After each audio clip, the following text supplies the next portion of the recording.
안녕하십니까. 총신대학교 신학대학원 명의교수 박용규입니다. 1970년대 이후 전 세계적으로 전통적인 기독교에 대한 도전이 강하게 일어났습니다. 그것은 세 가지 방향에서 진행되었습니다. 첫 번째가 전통적인 성경관에 대한 도전이고, 두 번째가 전통적인 선교에 대한 도전이고, 세 번째는 전통적인 남녀 결혼에 대한 결혼관의 도전으로 집약해 볼 수 있을 것 같습니다. 1970년대 이후 성경이 정황무한 하나님의 말씀이라고 하는 이 기독교 2000년의 전통적인 성경관에 이의를 제기하는 일련의 학자들이 역사에 등장했습니다. 곧 독일의 고등비평이 등장해서 전통적인 성경관이 도전을 맞게 되고, 그래서 성경은 초대교회 산물이라고 그렇게 보았던 견해가 있었지만, 프린스턴 신학자들을 비롯해서 일련의 복음주의자들이 성경의 권위를 변호하고 변증해 온 것입니다. 그러다가 1970년대 복음주의권 안에 성경에 대한 도전이 제기되었습니다. 이들은 성경의 권위를 인정을 합니다. 그런데 성경에는 오류가 있다고 하는 것입니다. 성경의 권위를 구원이라고 하는 측면에서 제한시키고, 역사나 과학이나 지리 이런 면에서는 오류가 있다고 하는 것입니다.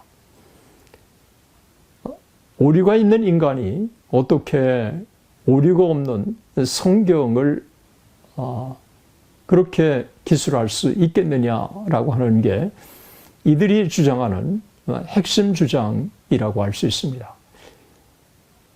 역사적으로 전통적으로 성경의 권위를 얘기할 때 영감에서 출발합니다.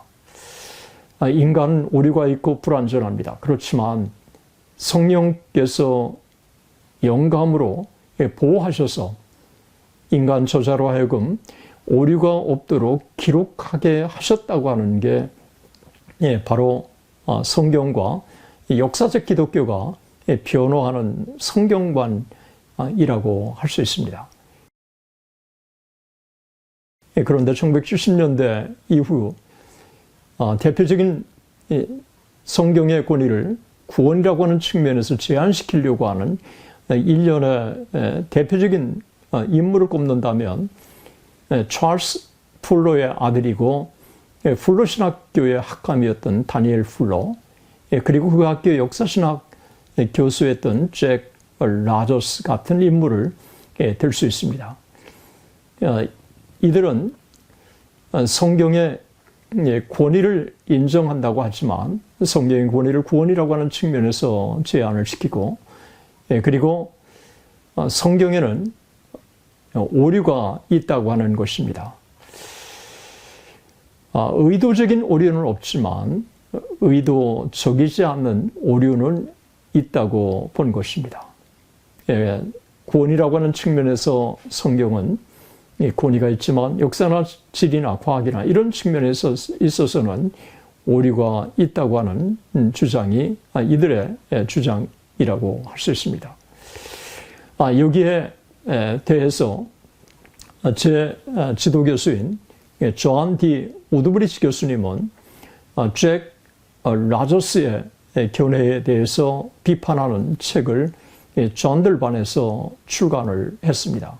제가 유학하던 1985년부터 1991년 사이에 미국 안에서는 첨예한 성경관 논쟁이 있을 때 제 지도 교수님은 역사적인 성경관을 변증하는 일에 가장 앞장섰던 지도자 중에 한 사람이었습니다. 1978년 10월 26일부터 28일까지 2박 3일 동안 전 세계 300명이 넘는 전 세계 복음주의 신학자들이 함께 모여서 머리를 맞대고 성경 보호에 대한 시카고 선언을 발표합니다. 이 시카고 선언은 지금까지 기독교 2000년의 역사 속에서 이렇게 많은 학자들이 함께 정말 전 세계 탁월한 학자들이 함께 모여서 성경 무호 선언을 발표한 것은 전무후무한 일이라고 할 수 있습니다. 이들은 성경의 권위를 사랑하고 성경이 정확무한 하나님의 오류가 없는 말씀이라고 하는 기독교 2000년의 성경관을 재진술한 것입니다. 여기 서명에 300명 중에는 제 지도교수였던 존 D. 오드브리지 교수님을 포함해서 라브리 공동체의 유명한 프란시스 셰퍼, 그리고 세계적인 신약학자인 D.A. 칼슨, 그리고 세계적인 조직신학자인 웨인 그루덤, 그리고 웨스트민스터 신학교에서 오랫동안 교수하시고 리폼드에서 교수하셨던 정말 탁월한 신학자인 존 프레임, 한국에 파송돼서 선교 사역을 하시고 웨스트민스터 신학교에서 선교학과 도시선교를 교수하셨던 하비 칸, 그리고 청교도 운동의 최고의 권위자인 제임스 패커, 그 외에도 상당히 많은 전 세계 학자들이 여기에 참여했습니다. 노르만 가이슬러, 그리고 월터 카이저, 존 파인버거, 폴 파인버거, 스프라울, 오켄가, 해롤드 린셀, 세계적인 각자인 존 웬함, 이런 분들을 포함해서 전 세계에 정말 탁월한 복음주 신학자들이 여기에 서명을 했습니다. 시카고 선언은 정말 하나님의 귀한 축복이 아닐 수 없습니다. 이렇게 훌륭하고 이렇게 탁월한 학자들이 함께 모여서 성경이 권위 있고 또 성경이 영감된 말씀이라고 하는 것을 너무도 정확하게, 너무도 분명하게, 그리고 너무도 논리적으로 잘 진술했다고 하는 것을 참 우리가 발견할 수가 있습니다. 성경 보호에 대한 시카고 선언은 크게 세 부분으로 나누고 있습니다. 제일 먼저 간추린 선언문이 나옵니다. 이 간추린 선언문은 5개 항으로 되어 있습니다. 그리고 두 번째는 확신과 반대 18개 항목을 어떤 부분에 있어서 확신하고 어떤 부분에 반대하는지에 대한 분명한 진술을 언급하고 있습니다. 세 번째는 해설이라고 할 수 있습니다. 첫째 부분과 둘째 부분에 미진했던 부분을 설명하는 해설이라고 할 수 있습니다. 첫 번째 부분에 서원 부분과 그리고 두 번째 확신과 반대, 세 번째 해설 부분에 아주 중요한 부분을 제가 먼저 여러분들과 함께 나누기를 원합니다. 서원 부분에 성경 보호에 관한 시카고 선언에 이렇게 밝히고 있습니다. 성경은 그 전체가 다 축자적으로 영감되었기 때문에 그 모든 가르침에 있어서 창조에 있어서의 하나님의 행하심이나 세계사적인 사건이나 그 스스로의 문학적 기원이나 개인의 생활에 있어서 하나님의 구원의 은혜에 대한 증거에 있어서 아무런 오류가 없다. 확신과 반대 18개 항 중에서 5번째 항에 이렇게 분명하게 명시했습니다. 만일 성경의 전적인 신적 보호성이 제한되거나 무시되거나 성경 자체의 가르침과 역행하여 상대적인 진리관을 주장하면 성경의 권위는 돌이킬 수 없으리만큼 손상을 받게 된다. 그리고 그러한 일탈은 개인이나 교회에 엄청난 손실을 초래하게 된다. 11조. 우리는 성경에 하나님이 영감으로 주어졌기 때문에 무어하며 따라서 우리를 오도하기는커녕 그것이 취급하는 모든 문제에 있어서 진실하고 신빙할 만하다는 것을 주장한다. 우리는 성경이 주장하는 바가 불호하면서 동시에 유효할 수 있다고 하는 주장을 부인한다. 불호와 무어는 구별되기는 하나 분리될 수 없다. 12조. 우리는 성경은 그 전체가 허위, 사기, 기만 등이 없이 무하다는 것을 주장한다. 우리는 성경의 불호와 무어성이 영적, 종교적, 구속적 주제에만 국한되며 역사적, 과학적 분야에는 해당이 안 된다고 하는 주장을 부인한다. 우리는 또한 지구의 역사에 관한 과학의 가설이 창조와 대홍수에 관한 성경의 가르침을 전복시키기 위해 사용될 수 있다는 주장을 부인한다.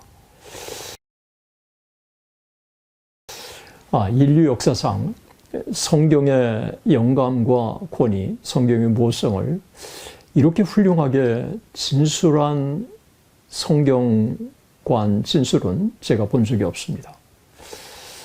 그렇게 강력하게 그리고 참 많은 동조자를 얻을 것처럼 여겨졌던 1970년대 제기되었던 성경 무어에 대한 일련의 학자들의 도전, 잭 라저스, 네킴, 그리고 다니엘 풀러 같은 이들의 주장이 사실은 1978년 성경 무어에 대한 시카고 선언이 나온 다음에 거의 잠잠해졌다고 하는 사실을 제가 말씀드리기를 원합니다.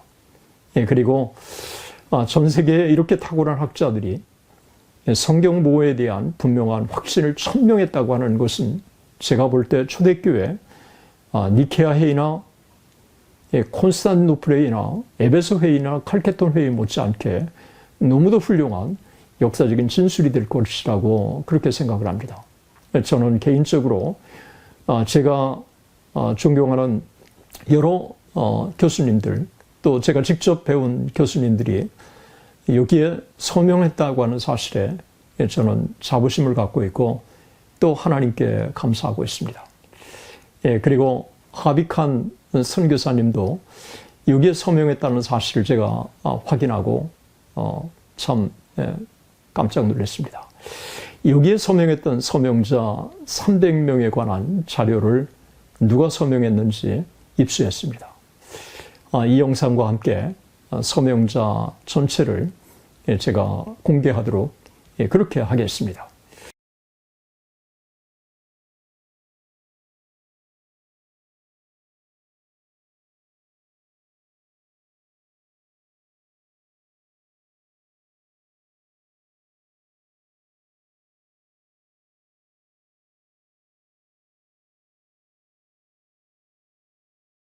두 번째는 전통적인 선교에 대한 도전입니다. 우리가 잘 아는 것처럼 선교라고 하는 것은 미전도 종족에게 예수 그리스도를 증거해서 그들로 하여금 예수 믿고 구원받도록 하는 게 전통적인 선교에 대한 개념이었습니다. 이것은 마태복음 28장 18절 19절에서 우리 주님께서 말씀하신 그대로 너희는 가서 모든 족속으로 제자를 삼아 아버지와 아들과 성령의 이름으로 세례를 주고 내가 너희에게 분부한 모든 것을 가르쳐 지키게 하라. 보라 세상 끝날까지 너희와 항상 함께 있으리라고 하는 Great Commission, 위대한 위임의 명령이라고 하는 주님의 가르침 속에서 우리는 분명하게 찾을 수가 있습니다. 사도행전 1장 8절에도 성령이 너희에게 임하시면 너희가 권능을 받고 예루살렘과 온 유대와 사마리아와 땅끝까지 이르러 내 증인이 되리라 하시니라. 선교라고 하는 것은 바로 예루살렘에서 땅끝까지 복음을 받지 못한 사람들에게 복음을 증거해서 그들로 하여금 예수 믿고 구원받도록 하는 게 선교의 개념이었다고 하는 것입니다. 이것이 전통적인 선교 개념이었습니다. 그런데 1948년 WCC가 결성되고 남미의 해방신화, 또 한국의 민중신화, 이런 것들이 등장하기 시작하면서 선교의 개념을 재정립하기 시작한 것입니다. 교회가 미전도 종족에게 선교사를 파송해서 복음을 증거하는 것을 선교로 이해하지 않고 하나님이 이 땅에서 하시는 것을 선교로 정의한 것입니다. 우리는 이것을 미시오데이라고 하는데, 이 미시오데이라고 하는 선교 개념은 사실은 미전도 종족에게 구체적으로 선교사를 파송해서 복음을 증거할 수 있도록 그렇게 할 필요가 없도록 그런 열의를 결국은 시들게 만드는 그런 결과를 초래한 것입니다. 그래서 선교열이 죽었고, 그리고 교회는 선교열이 죽기 때문에 교회가 쇠퇴할 수밖에 없었습니다. 이런 시대적인 상황 속에서 역사적인 전통적인 선교에 대한 개념을 재진술하면서 전통적인 선교관이 약했던 사회적 책임을 보완하려고 하는 일련의 움직임들이 1966년 베를린 선교대회, 그리고 1974년 로잔 세계복음화대회, 그리고 1989년 마닐라 제2차 세계복음화대회, 2011년 제3회 케이프타운에서 열렸던 3회 세계복음화대회, 그리고 올 2024년 9월 인천에서 열리는 세계 제4차 세계 로잔 세계복음화대회라고 할 수 있습니다. 1974년 전 세계 150국가에서 파송된 2,700명의 세계적인 복음주의 지도자들이 머리를 맞대고 함께 이제 만든 것이 바로 로잔 언약이라고 할 수 있습니다. 이 로잔 언약에 보면 제1항 하나님에 대해서, 2항 성경에 대해서, 그래서 하나님에 대해서도 전통적인 삼위일체 하나님에 대해서, 그리고 2항 성경에 있어서도 성경의 무엇성을 분명하게 진술했습니다. 그리고 전도에 대해서도 미전도 종족에게 예수 그리스도를 증거해서 그들로 하여금 구원의 백성이 되도록 하는 전통적인 전도에 대한 것을 분명하게 진술했습니다. 그리스도의 유일성에 대해서도 분명하게 진술합니다. 다섯 번째에는 그리스도인의 사회적 책임을 언급했습니다. 복음 전도와 사회적 책임은 같이 가야 한다고 하는 분명한 진술입니다. 그래서 로잔 언약은 전통적인 미전도 종족에게 복음을 증거하는 전통적인 선교 개념을 분명하게 계승하면서 그동안의 전통적인 선교관이 약했던 대사회적 책임을 보완해간 너무도 훌륭한 참 전통적인 기독교에 대한 재진술이라고 할 수 있습니다. 그래서 복음 전도와 사회적 책임을 동시에 감당해야 된다고 하는 이 로잔 언약은 제1회 로잔 세계복음화대회에 스위스 로잔에서 열린 이 대회에 65명이 한국의 대표들이 참석합니다. 제3회 케이프타운에서 열린 대회에는 100여 명이 넘는 대표들이 한국에서 파송되었습니다. 제4회 이제 세계복음화대회가 인천에서 열리기 때문에 정말 많은 한국의 대표자들이 여기에 참석할 것이라고 생각합니다. 한국의 지난 역사를 돌이켜보면 1974년 7월 16일부터 25일까지 10일 동안 150개국이 넘는 전 세계의 국가들 중에서 2,700명의 대표자들이 함께 모여서 머리를 맞대고 어떻게 세계복음화를 이룰 것인가를 고민하게 됩니다. 그리고 만들어낸 것이 1974년 로잔 언약이라고 할 수 있습니다. 로잔 언약에 제가 말씀드린 대로 제1항에 분명하게 하나님에 대해서, 제2항에 성경에 대해서, 그리고 3항에는 그리스도의 유일성과 보편성에 대해서, 그리고 4항에는 전도 본질에 대해서, 5항에는 사회적 책임에 대해서, 6항에는 교회와 전도에 대해서, 그리고 7번째, 7번째는 전도를 위한 협력에 대해서, 8번째는 교회의 선교 협력에 대해서, 그리고 9번째 전도의 긴박성에 대해서, 10번째 전도와 문화에 대해서, 11번째 교육과 지도력에 대해서, 12번째 영적 싸움에 대해서, 13번째 자유와 핍박에 대해서, 14번째 성령의 능력에 대해서, 15번째 그리스도의 재림에 대해서 그리고 정리를 했습니다. 마지막 정리하면서 이렇게 밝혔습니다. 그러므로 이와 같은 우리의 믿음과 우리의 결심에 따라 우리는 온 세계 복음화를 위해 함께 기도하고 계획하고 일할 것을 하나님과 우리 상호간에 엄숙히 서약한다. 우리는 다른 사람들도 이 일에 우리와 함께 동참할 것을 호소한다. 우리로 하여금 하나님의 영광을 위해 이 언약에 신실하도록 그의 은혜로 도와주시기를 기도한다. 아멘. 할렐루야. 사실 로잔 대회에 65명의 대표들이 참석했고, 그 대표자들 중에서는 한경지 목사님, 김중권 목사님, 조동진 목사님, 그리고 조정남 목사님을 비롯한 정말 내노라한 한국의 복음주의 지도자들이 참석했습니다. 그리고 그들이 이 로잔 언약의 기초에서 한국에 도전을 주었고, 그리고 한국 교회가 깨어나게 되었고, 그리고 미국에 이어서 전 세계에 선교사를 가장 많이 파송하는 선교 대국이 한국이 될 수 있었습니다. 놀랍게도 선교사 파송과 맞물려서 하나님께서 세계 선교의 사명을 감당할 수 있도록 경제 부흥도 이 민족에게 주었던 것입니다. 그래서 김중권 목사님은 세계 선교와 한국의 경제 발전은 깊은 모종의 상관관계가 있다고 그렇게 말한 적이 있습니다. 한국이 계속해서 중단하지 말고 세계 선교의 사명을 감당해야 할 것이라고 생각합니다. 하나님께서 이 일을 위해서 경제적인 참 발전도 이룩해 달라고 우리가 함께 기도해야 할 것이라고 생각합니다. 사실 한국의 경제 발전은 전 세계가 주목하고 있고, 유교의 폐허를 딛고 전 세계의 민주주의 발전, 세계 경제 발전, 그리고 국제화라고 하는 이 세 가지를 이룬 나라는 한국이 유일하다고 할 수 있습니다.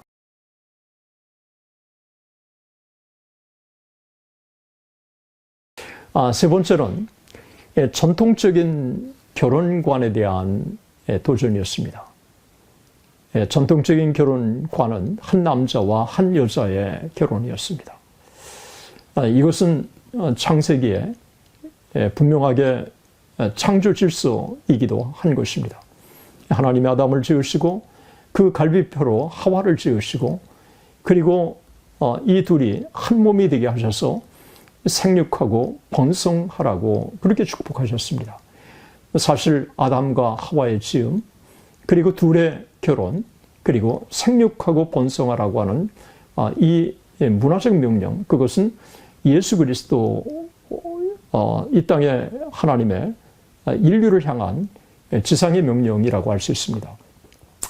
교회를 하나님이 세우시기 전에 먼저 가정을 세우셨다고 하는 사실을 우리는 주목해 볼 필요가 있습니다.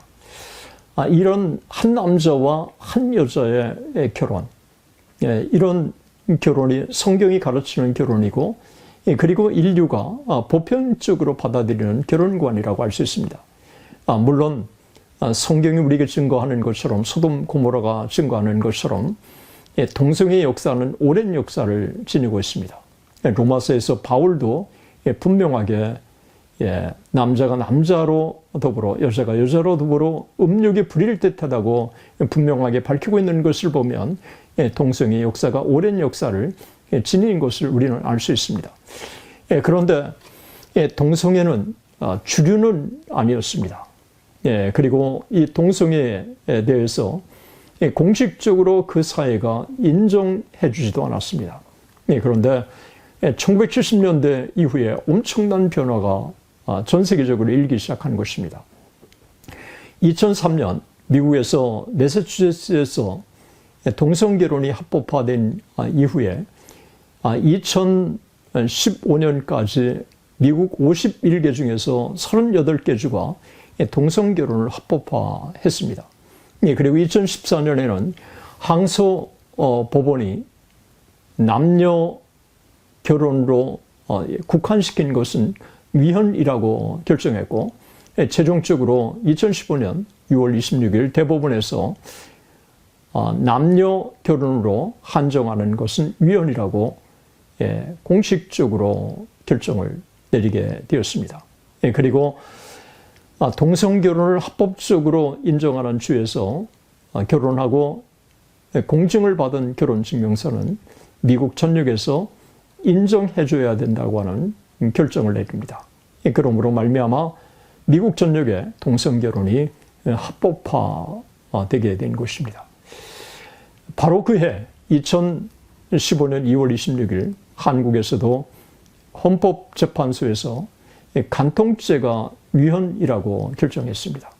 성적 자기 결정권, 그리고 이 간통의 문제는 당사자 간에 해결해야 할 문제지 국가가 개입해서는 안 된다고 그렇게 결정한 것입니다.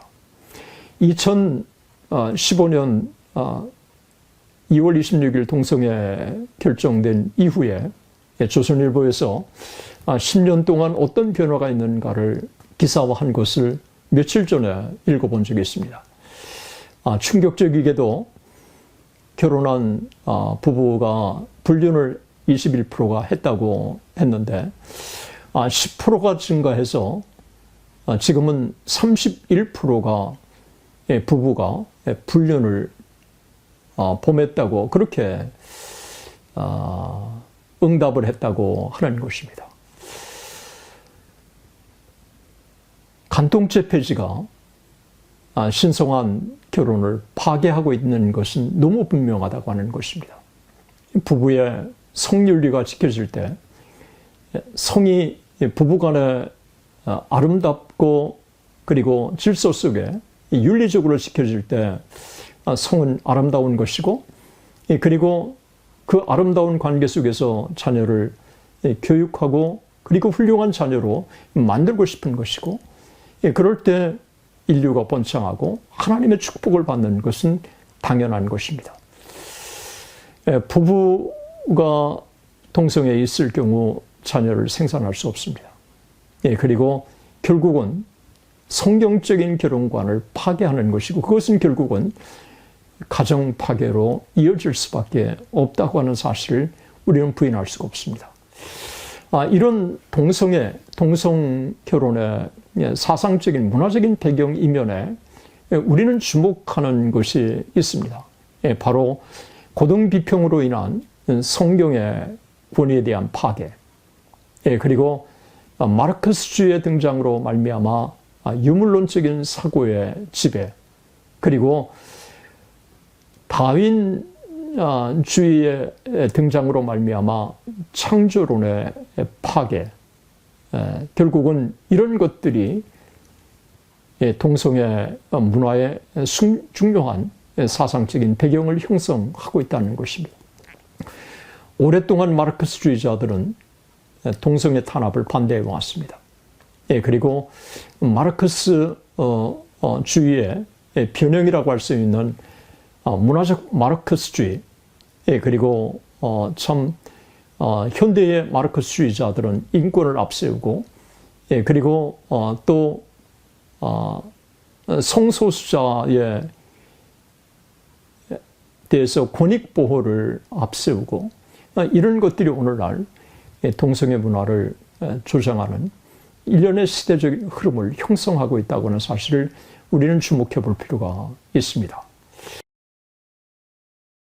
현대교회사를 마무리하면서 우리는 다시 분명하게 확인할 게 있습니다.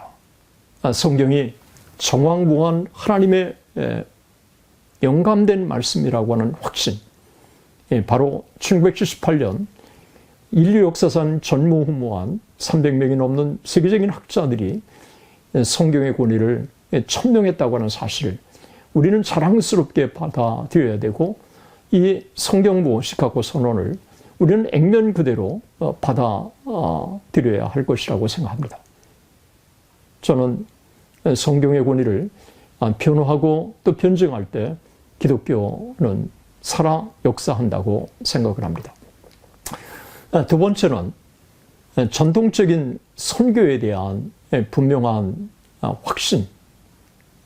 우리가 믿지 않는 사람들에게 복음을 증거하고 그 복음을 증거함으로 말미암아 그들이 하나님의 백성이 되게 하고 그리고 참 그런 일을 감당하도록 복음을 받아들이지 않는 민족들에게 선교사를 파송하는 이 교회가 하는 이와 같은 선교사 파송의 사명은 한국 교회가 흔들리지 않고 계속해서 감당해야 할 것이라고 생각합니다.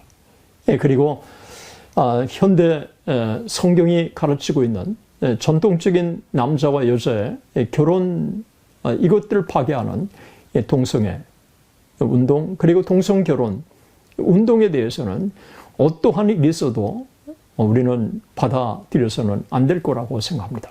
이 부분에 대해서는 한국의 기독교가 하나 돼서 막아야 할 것이라고 생각하고 이 부분에 많은 수고를 기울이고 있는 수많은 동성 결혼 반대 운동 그리고 동성애 반대 운동에 앞장서고 헌신한 많은 분들의 수고에 대해서 저는 깊이 감사하고 있습니다. 현대교회사 우리가 마무리하면서 결국은 지난 2000년 동안 현대 사상의 중요한 뿌리가 되는 배경은 네 가지라고 하는 것을 우리는 분명하게 확인할 수 있었습니다. 첫 번째가 성경의 권위를 파괴하는 고등비평, 그리고 두 번째가 성경의 하나님의 존재를 부정하는 유물론적인 마르크스주의, 그리고 세 번째가 창조의 질서와 또 성경의 창조 기사를 부정하는 진화론, 그리고 1950년대에서부터 일기 시작하는 성혁명, 이런 것들이 오늘날 현대주의의 중요한 사상적인 배경을 형성하고 있다고 하는 사실을 우리는 주목해 볼 필요가 있습니다. 오늘의 강의는 여기까지입니다. 끝까지 시청해 주셔서 대단히 감사합니다. 하나님의 은혜가 여러분들과 함께 하시기를 진심으로 축원합니다.